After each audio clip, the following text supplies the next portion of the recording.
যে অনলাইন জুয়া একটি মানে ইদানিং একটি সামাজিক ব্যাধিতে পরিণত হয়েছে।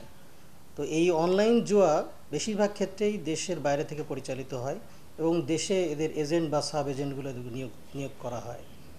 তো তারই অংশ হিসেবে আমাদের সাইবার ক্রাইম ইনভেস্টিগেশন সেল একটি অনলাইন জুয়ার মাধ্যমে যে প্রতারণা, এই প্রতারণার একটি চক্রের যে হোতা, সেই বাংলাদেশি যে এজেন্ট, সেই এজেন্ট নাম হচ্ছে মেহেদি হাসান ওরফে হাসান, তাকে গ্রেপ্তার করা হয়েছে। এবং বেঙ্গল উইন নামে একটি অনলাইন জুয়ার যে প্ল্যাটফর্ম, সেই প্ল্যাটফর্মটি এই ফিলিপাইন থেকে এটি পরিচালিত হয় এবং বাংলাদেশে এটার এই হাসান হচ্ছে এই বাংলাদেশি এই প্ল্যাটফর্মটার এজেন্ট।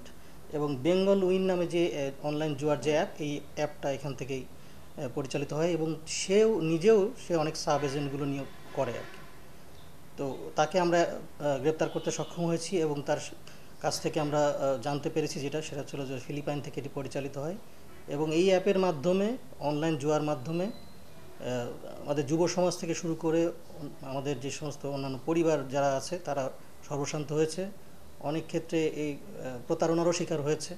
আমরা সেগুলো আইডেন্টিফাই করেছি এবং এগুলো আইনের আওতায় আমরা নিয়ে আসতে সক্ষম হয়েছি।